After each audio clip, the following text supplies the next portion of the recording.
Hi everyone, my name is Kristin, and you are going to be watching my week 7 video roleplay presentation that we are submitting for our class here at Widener University, Social Work Practice 506. So I'm going to be presenting my client who is preschool aged and suffers from post-traumatic stress disorder due to experiencing child abuse and neglect in his lifetime. I'm basing this off of a client that I have in my real life. I am a caseworker for the state of New Jersey for child protection. And this is a client I actually have on my caseload now. And I'm using this as the example because I'm really looking forward to hearing everybody's feedback on ways that I will be able to perhaps put services in for him and help him further along. So I appreciate everyone's input on my video. So my client is 5 years old.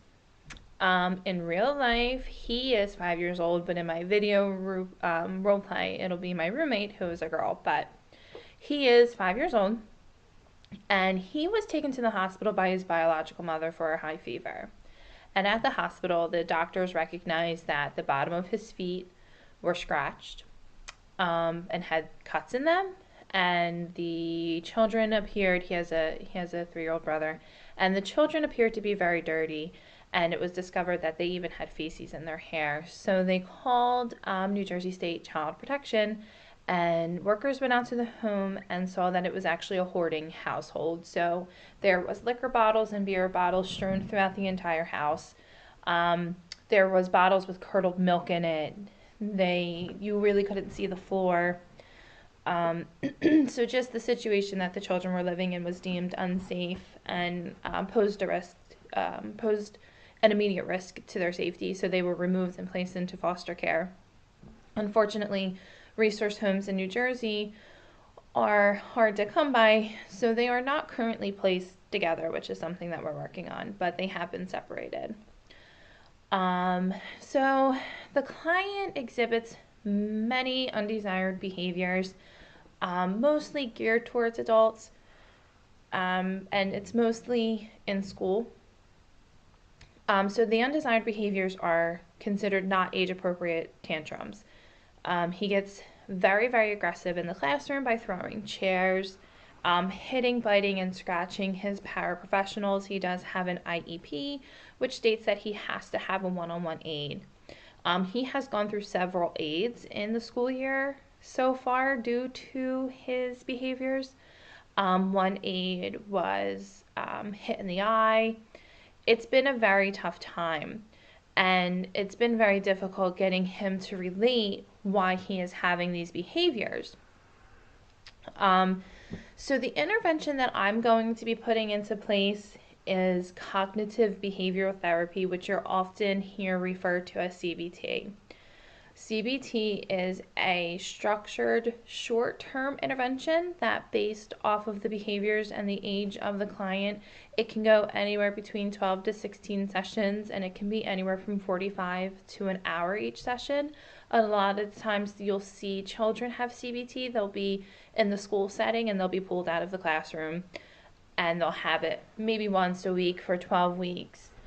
The idea of CBT is based off of the theoretical framework of behavior therapy and cognitive therapy.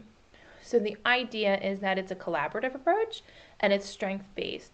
So the therapist and the client work hand in hand in learning how thoughts influence emotions, which then influence behaviors. So I'm going to present this to you, and we are going to talk about anger. And I'm going to try to get my client to see how anger feels in their body. Going to try to get the client to note triggers in order that make her mad and upset, and also putting in different techniques that we can use when she does get upset and help her to make the connection that her behaviors that she's having right now and the consequences that she faces don't always have to be that way. So I hope you enjoy the intervention, and I really look forward to your ideas and critiques moving forward. Thank you. Hi, Terry. Hi. Thanks for coming to see me today. You're welcome. I know I have to pull you out of class. What are you missing right It's now? okay. We were reading a story. Was it a good story? Yeah, it was about a boy who got caught in a house fire. Oh, that's a serious story. Okay, so do you remember what we talked about last week? No. No? Okay, so last week when we were here, we discussed what feeling safe meant. Okay. And we talked about feeling safe meant that you're okay and that you can turn to trusted adults. And we talked about a couple of those adults. Do you remember who you mentioned? My mommy and my daddy. Mm-hmm. I can trust them. Yeah. And then you feel safe when you're home Yes. and at school. Yes. Yeah. My teacher. Your teacher. Good job. Yeah, Miss Mar, right? Mm-hmm. Yeah. Okay, so I heard that we had a little bit of an incident yesterday in the classroom.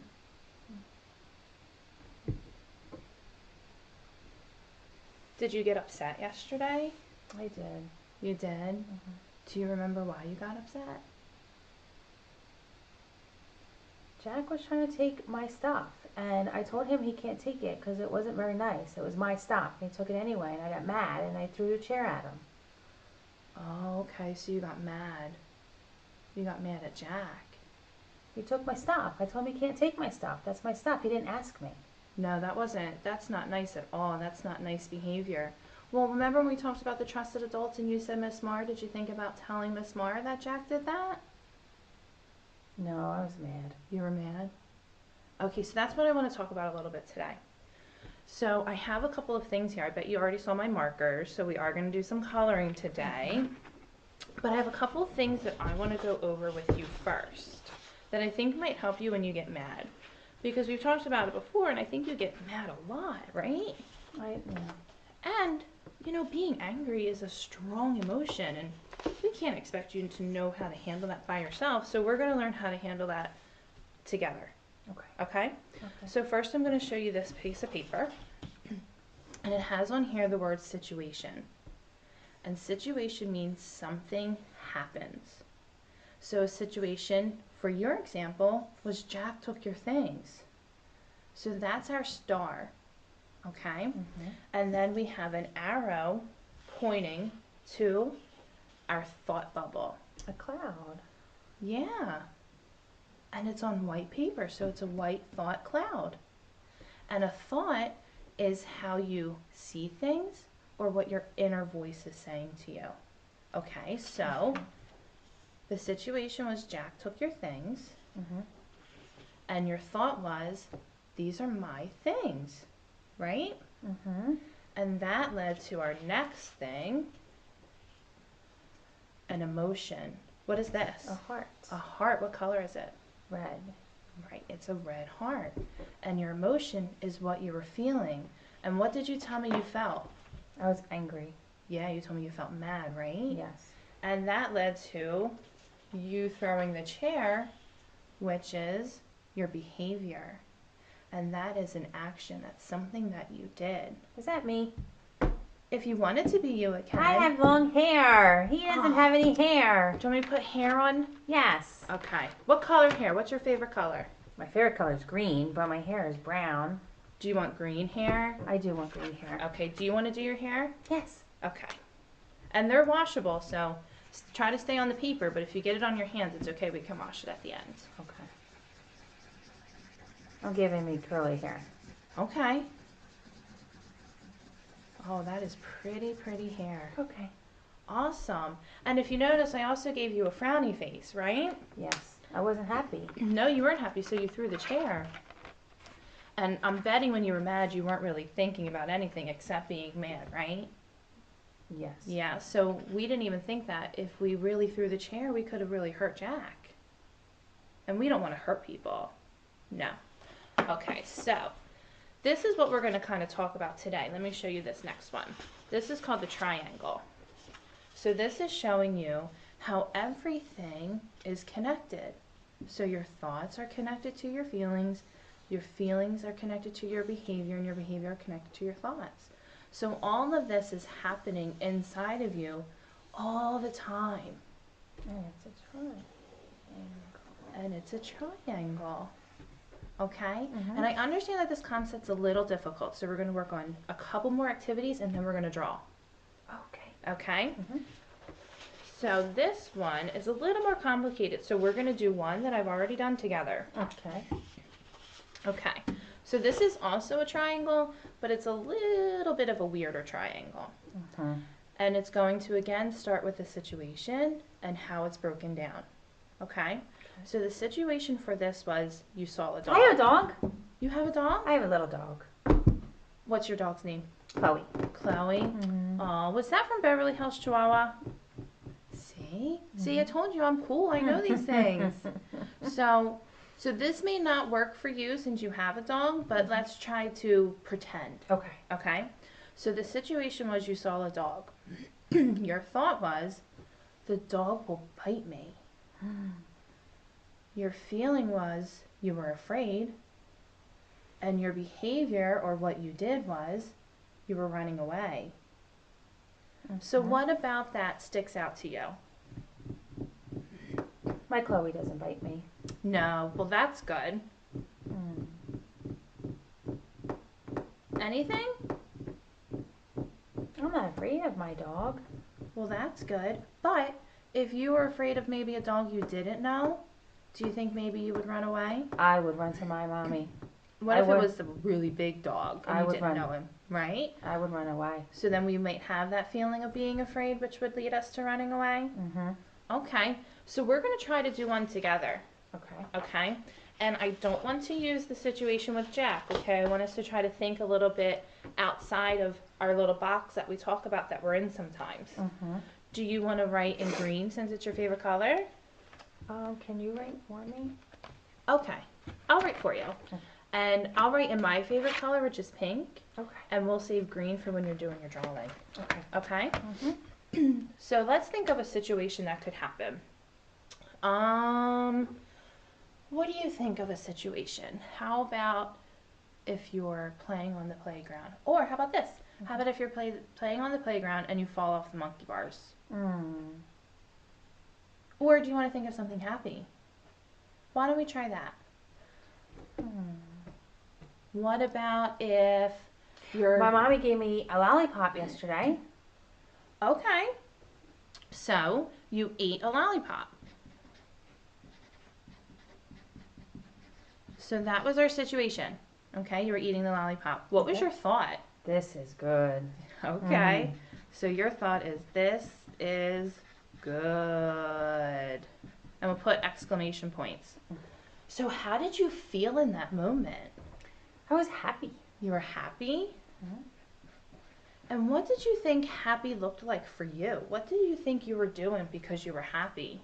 I was smiling. I was licking my lollipop. Okay, so you were eating, you were smiling. Were you doing what you were doing now? Were you rocking and dancing? Yeah, mommy was playing music. Yeah? Okay. So we're dancing. So this is our kind of still a triangle, but still showing you how your star of the situation led to your thought bubble, which led to your heart of the emotion, and led to your behavior. Okay?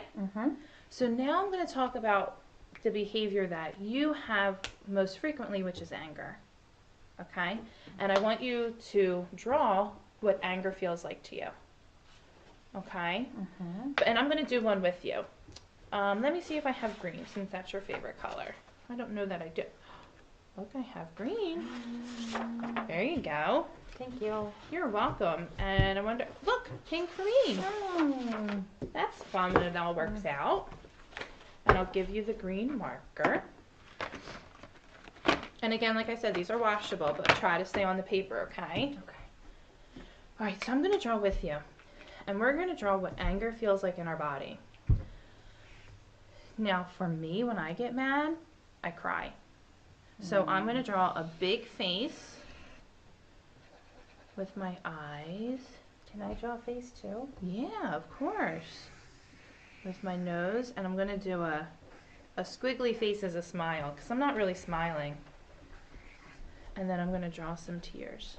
Because when I get really, really mad, I feel like the emotion has nowhere to go except outside of my eyeballs.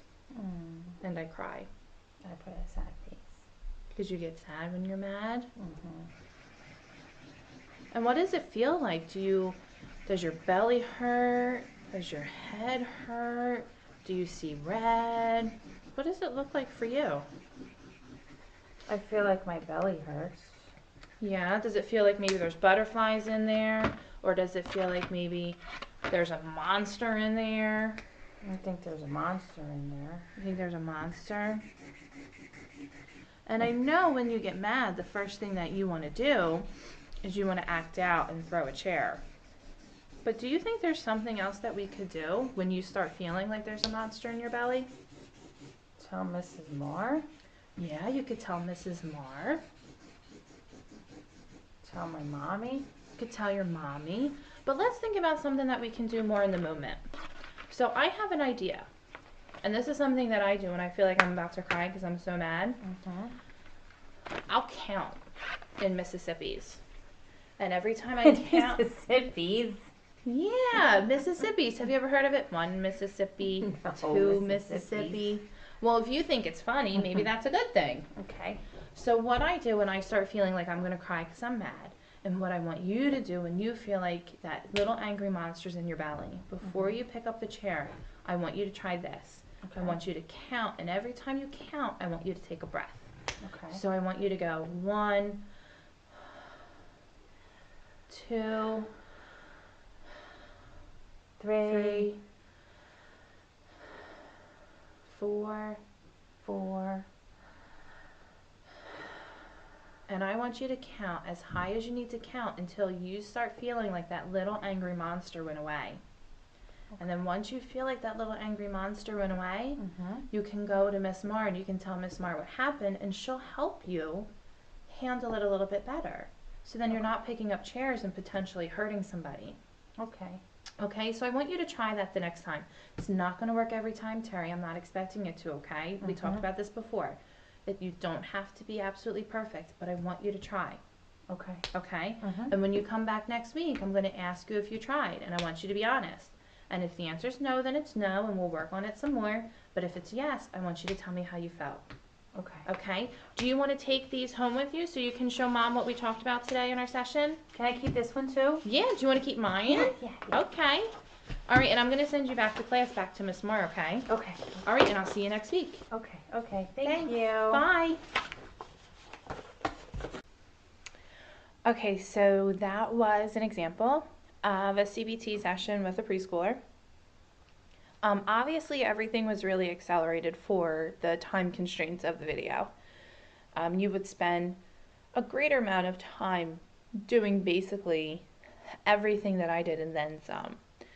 So, due to the age of the client, 5 years old, you would want to spend probably about a good 5 to 10 minutes doing a nice review of what your previous session was and making sure that you hit on all of those important parts of that session. So we said in the video, our prior session was about feeling safe and who your trusted adults are. And that's a really important concept for children to understand. So I definitely would have spent probably about a good 10 minutes going over that and asking if, they've thought about it after the session, if they've talked to anybody about it, if they felt that they could reach out, and then going over all of those feeling safe things again. And so obviously our session was very, very quick. I would have spent much more time being able to go through all the concepts. The thing when you're working with children that is difficult, especially the preschool age, is you have to take the time to really explain those concepts, because how often do you think of your thoughts? They're automatic. You never really do. So it's hard to explain to a toddler, a preschooler, even somebody in elementary school, your thoughts, and how to catch them if they're negative, or always trying to change a negative thought to a positive thought. That's a pretty difficult concept that I don't even think really we get as adults.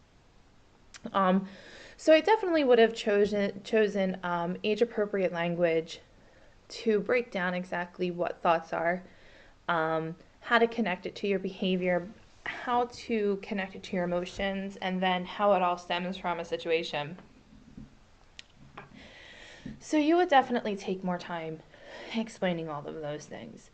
When you're working with preschooler and elementary school, I think the drawing and the artistic aspects of a CBT session are so important. It really gives the child a chance to really think about what we're talking about and also gives them the opportunity to put things how they see them. And it really gives you a good window into what they're thinking. So when it came time to the activity, I definitely would have allowed in a true session a lot more time for that to go by. And probably would have talked about different things in the middle of it instead of always talking about the subject. Maybe asked how the past week had been. Was there anything that she wanted to talk about? How is the home environment? What has the day been like in school? Because I find, and I apply it a lot in my activities now when I talk with the kids on my caseload, that when they're doing a mindless activity, that they're much more apt to being open and probably not even realizing it. And they feel a little bit more at ease, so a little bit more comfortable to have conversations. And maybe they talk about things that they normally wouldn't talk about.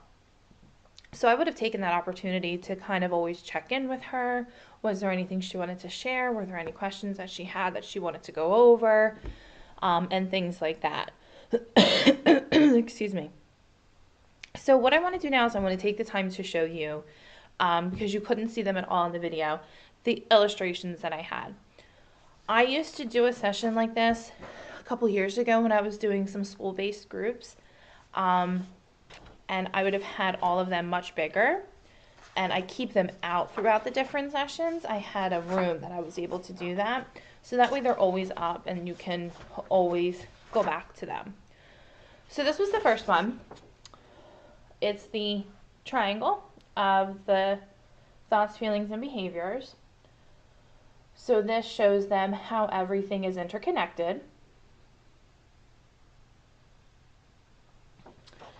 That was something I did very quick.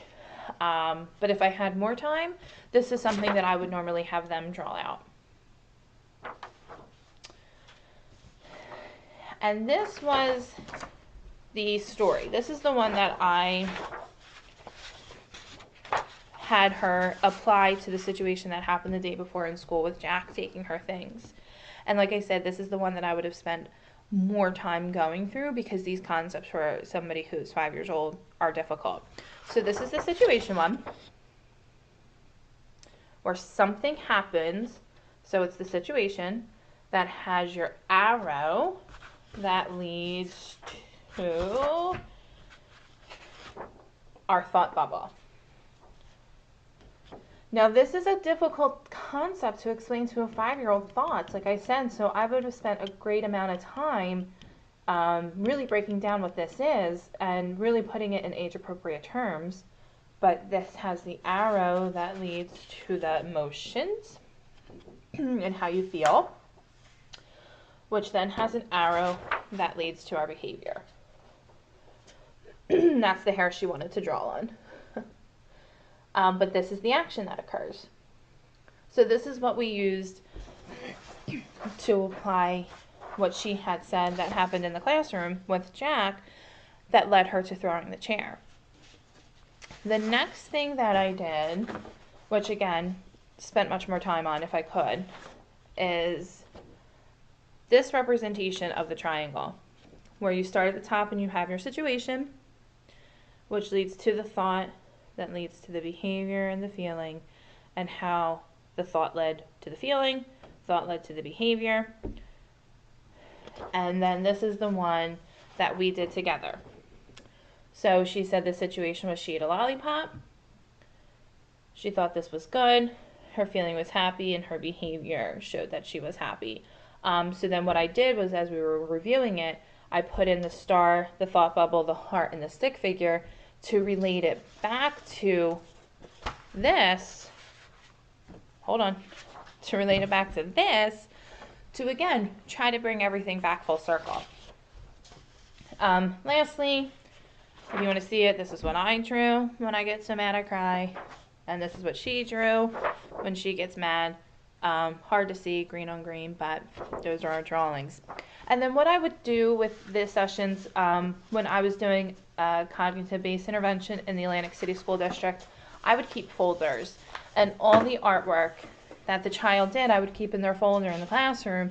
And at the end of the 12 sessions, that folder would go home with them. So I would keep all of that stuff together for them. So that is what a traditional, well, maybe not traditional, but that is what a CBT session with a preschooler looks like. Like I said, I would look forward to whatever feedback that you guys have. Also just wanted to let you know, for the real child that I have that I'm basing this off of, he is getting trauma-focused CBT in school. And he is taking part in an emotional behavior day program at school. And he is really doing phenomenal. So I'm really proud of him. He's doing really good work. But that's that. All right, and I look forward to everybody's feedback. It's been a wonderful journey these past 14 weeks, doing 505 and 506 with everybody. And I wish everybody really good luck in their field study and everybody a really happy holiday. Thanks.